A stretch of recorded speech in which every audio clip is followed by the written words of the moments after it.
যে অপরাধী তার অপরাধের চিহ্ন কিভাবে ফেলে যায়। 10 তারিখে একটা স্ট্যাটাস দিয়েছে তার বাবার সততা নিয়ে, তার বাবার থেকে সততা আর হয় না, সততার চূড়ান্ত গরিব। বাংলা সিনেমাতে আপনি যেটা দেখেছেন সেটা। 16 তারিখে ভুলে গেছে 10 তারিখে কি লিখেছে।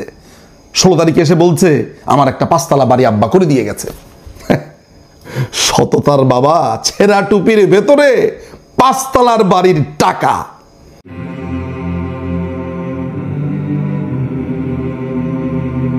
দখলদার ইউনূস বাহিনীর অন্যতম নটোরিয়াস 5 জন ব্যক্তির নাম যদি আপনি আমাকে বলতে বলেন, কিংবা বলেন যে কারা সবচাইতে নৃশংস এবং ভয়ঙ্কর এই দখলদার বাহিনীর এই কথিত বিভিন্ন পদবি নিয়ে যারা আছে, তাদের মধ্যে নিশ্চিতভাবে যেই লোকটির নাম আমি সবার আগে রাখবো, অন্যতম হিসেবে রাখবো, সে হচ্ছে কথিত প্রেস সচিব শফিকুল আলম। বাংলাদেশে যা হচ্ছে, যা কিছু হচ্ছে, আপনি বাজারের মূল্য বলেন, ফরেন ডিলিংস বলেন, রাজনীতি বলেন, সমাজনীতি বলেন, মানে এমনকি আপনার ঘরেও যদি কোনো ধরনের একটা প্রবলেম হয়, সবার আগে যে নাক গলাবে মিডিয়াতে, যাকে আপনি নাক গলাতে দেখবেন, সে হচ্ছে শফিকুল আলম। এই ফকিন্নির পোলা কাজ করতো এএফপিতে। একদম একদম একটা গো বেচারা টাইপের একটা লোক ছিল। আমি বিভিন্ন সাংবাদিকদের কাছে খোঁজ নিয়ে যা জেনেছি, মাথা নিচু করে চোরের মতো আসতো, চোরের মতো যেত, মানে একটা ছা পোষা।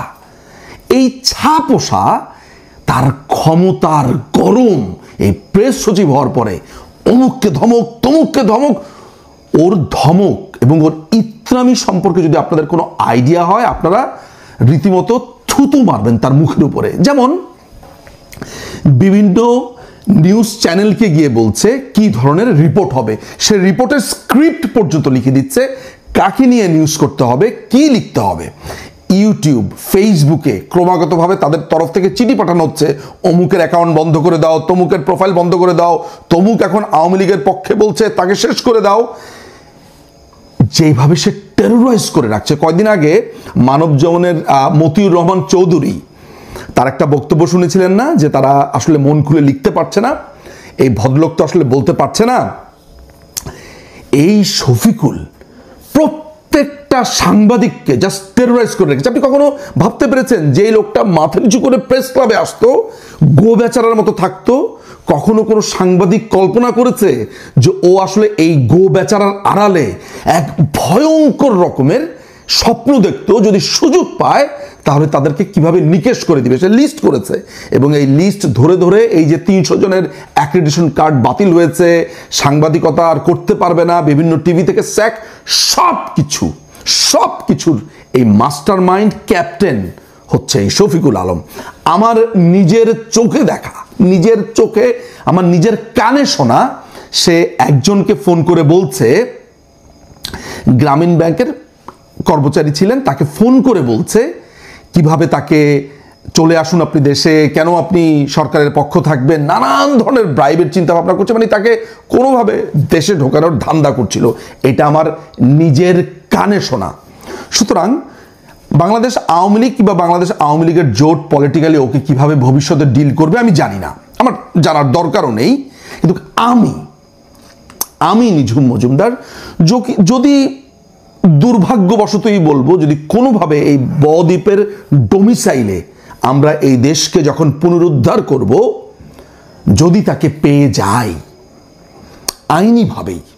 আইনিভাবেই তার সমস্ত হিসেব নিকেশ চুকিয়ে দেওয়া হবে।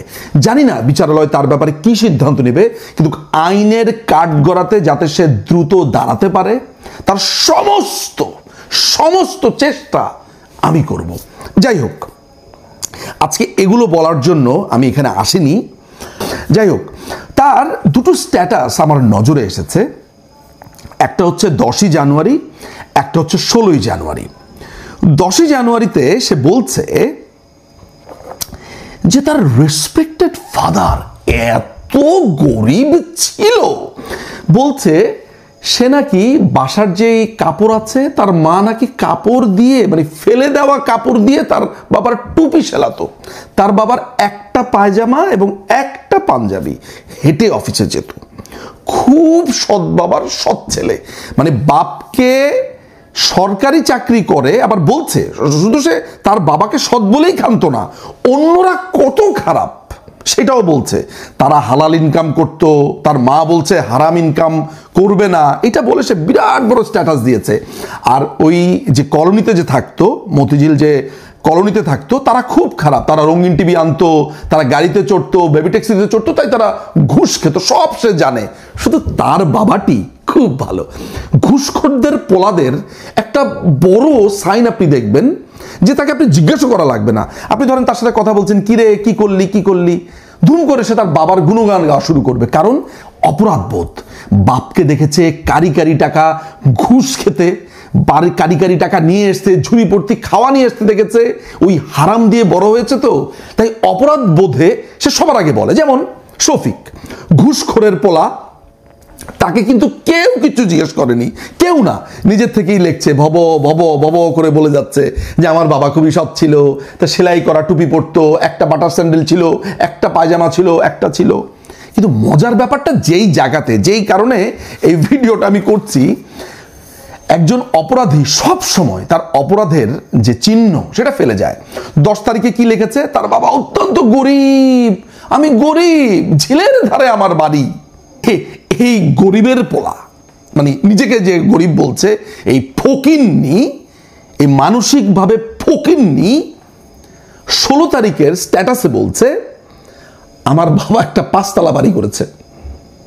আচ্ছা দর্শক, আপনারা আমাকে একটা কথা বলেন, যেই লোকটা বলছে তার বাবা অত্যন্ত নিম্ন স্তরের একজন সরকারি চাকরিজীবী ছিল, বেতন পেতই না, এবং সে নিজের এটাও দিয়ে বলছে যে সে এখন যখন সরকারি চাকরি করছে এই দখলদার বাহিনীর হয়ে, সেখানে সে বুঝতে পেরেছে আসলে এখানে বেতন খুবই কম। তাহলে বোঝেন, তার বাবা যখন চাকরি করত তখন তার 6 ভাই বোনকে চালাতো, ছেঁড়া নাকি টুপি পরতো, একটা পায়জামা একটা পাঞ্জাবি ছিল। সেই লোক আলাদিনের চেরাগ পেয়ে গেল যে দুনিয়াতে 5 তলা বাড়ি করে ফেললো। প্রিয় দর্শক, আচ্ছা আপনি বলেন তো, যে আপনারা বোধাই না আমি বোধাই না এই শফিকুল আলম বোধাই, কাকে কি বোঝায়? সে বলছে যে অন্যরা যখন স্পিড মানির কথা বলে ঘুষ খেত, আপনার ঝুড়ি ভর্তি তাদের শাকসবজি আসতো, সনি টিভি আসতো, রিক্সাতে চললেও নাকি সে লোক ঘুষ খেয়ে ধরে নিত, বেবি ট্যাক্সিতে চড়তো, গাড়ি চড়তো। তো ভাই, তোমার বাপ এত গরিব, এত তোমার বাপ সৎ, তো দুনিয়াতে তোমার বাপে 5 তলার বাড়ি করলো কিভাবে রে ভাই? বল, কিভাবে তোর বাপ 5 তলা বাড়ি করলো এত সততা নিয়ে? হায়রে, ঘুষ যে খেত, আর ঘুষখোরের পোলা কিচ্ছু জিজ্ঞেস করার আগে তার যে অপরাধ বোধ চাগার দিয়ে উঠেছে। সে বলছে লোকজন আমাকে গণশত্রু বলে, তাই এখন আমি সরকারি কলোনিতে চলে যাব। এই নিজেও ঘুষখোর। সে বলছে আমার টাকা নেই, আমি ধার করে বাড়ি করেছি, 2টো ফ্ল্যাট কিনেছে ধার করে। 1,14,00,000 টাকা তোর অ্যাকাউন্টে এলো কিভাবে? 50,000 টাকা দিয়ে তুই প্রতি মাসে গাড়ি চালাস, কিভাবে চালাস রে? তুই বলছিস যে আমার বেতন কম, এইটা কম সেটা কম। এএফপিতে তুই কত টাকা বেতন পেতি? সেই বেতন থেকে তোর খরচ হতো না? সব হিসাব হবে, সব। তোর শাহিনবাগের, তোর কোথায়, তোর ময়মনসিংহের সব হিসাব হবে, সব হিসাব করব। কেমন? তো এইটা বলার জন্য যে অপরাধী তার অপরাধের চিহ্ন কিভাবে ফেলে যায়। 10 তারিখে একটা স্ট্যাটাস দিয়েছে তার বাবার সততা নিয়ে। তার বাবার থেকে সততা আর হয় না, সততার চূড়ান্ত গরিব। বাংলা সিনেমাতে আপনি যেটা দেখেছেন সেটা। 16 তারিখে ভুলে গেছে 10 তারিখে কি লিখেছে। 16 তারিখে এসে বলছে আমার একটা 5 তলা বাড়ি আব্বা করে দিয়ে গেছে। সততার বাবা ছেঁড়া টুপির ভেতরে 5 তলার বাড়ির টাকা।